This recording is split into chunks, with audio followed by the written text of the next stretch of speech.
What's good, everyone? I haven't been able to update in some time. I've been busy with a lot of things, but I wanted to make this for you guys. I did a lot of work on my portfolio, this valley, and I don't think I've ever shown it at this point, but yeah, this is the valley. I have a code name for it right now, but when it's finally done, I'll release the name of it. But check it out. It's the valley that I created with all my shaders and terrain and everything, and it's all coming together. This was the test world back in the original place, just to make sure I keep all of the shaders working at their base. But yeah, this is the world now. It's all coming together, and this is the terrain with all the different textures based on a bitmap, RGB channels of a couple of bitnet. These are some plants I spawned, no, not spawned, but I placed in the level, and they have some slight movement to them. It's a little kind of underwatery, but it's okay. Some dead grass, giant grass, some rocks in the terrain. More big rocks. The terrain has normal maps on top of each other. When I go into a deeper dive into the texture later, or maybe in a different vlog or just a supplemental if you're interested. But yeah, this is the terrain, and I want you to be able to start out in this first part and walk around and have a character controller. And this is the tree. This is my tree, and it's using all of my hero shader abilities on most of them, at least. Translucency, translucent distortion. It blurs the whatever's behind there. Self refraction, you can see. It has a cubic environment. This is kind of supposed to represent me. I'm the artist. I crafted this world. I hammered it out, made it unique. Yeah, look at these crystals coming out. There's a colored shadow if you look closely. Light comes through and it hits the glass or crystal, and it leaves a colored shadow. And yeah, this is a lot of work, lots and lots of work. I used to work on this every day, maybe last year.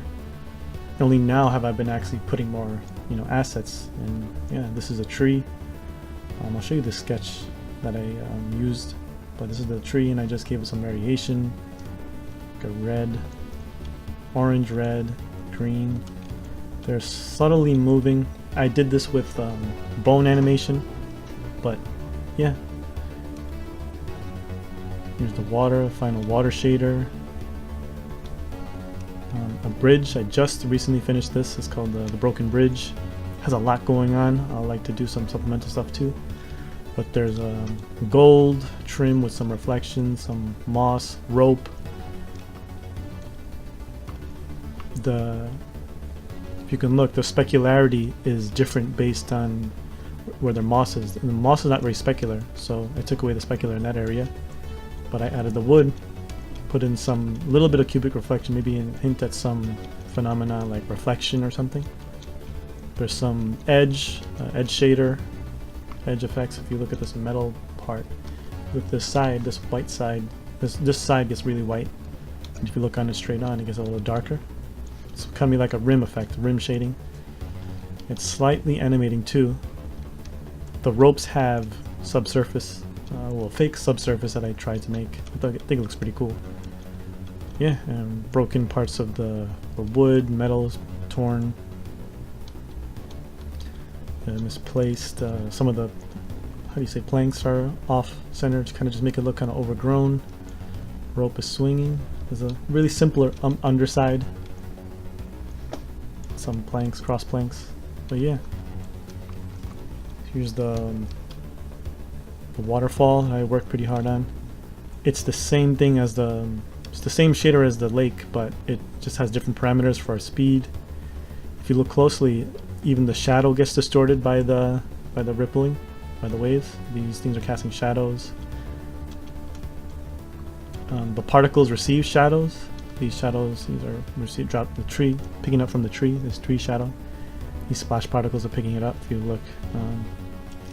Yeah, and up there is a whole lot of nothing, which I don't really want you to see.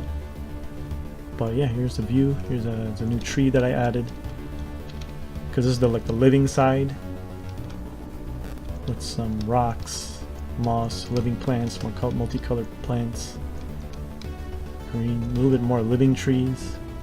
And I have two more major things to add. I'm going to add a little platform here for a character, and then the character himself to pop out. And check this out. If you look closely, there's a little bunch of betta fish that are swimming around here. And this guy's stuck. That's great. But yeah, this is my betta fish here. In real life, he actually passed away, but so I wanted to immortalize him. And they're very simple. They just steer forward randomly, then stop, pick a random direction, then move in that direction. Yeah, and if they hit something, they kind of turn. They all turn, I think, right? Yeah.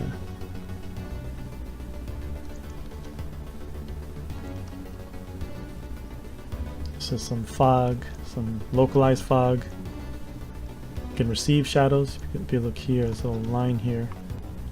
That's it, receiving shadows from the sun. And this is all based on Iceland. One of my latest trips. Capture as much as aesthetic as I can. But yeah, this is everything. I also added a automatic camera. Oh wait, well yeah, it's an automatic camera that just highlights different areas if you want to. So they'll be able to, I don't want to walk around. I just want to have the game run for me. They can press a button or a thing on screen, and it will fly through this whole area, going through areas of interest. Check it out. So I'm recently working on the bridge views, so that's where I stopped. Now it zooms back to the beginning where it would normally start, and then yeah, it's a smooth camera. It slowly rotates. The camera slowly rotates the target positions and moves, and you can see it. I zoomed up in I really like this area on the hammer. Then it just goes to spots that I designate in the world, and it stays, or moves, stays still, and it slowly rotates to make it smooth, and speeds up and slows down.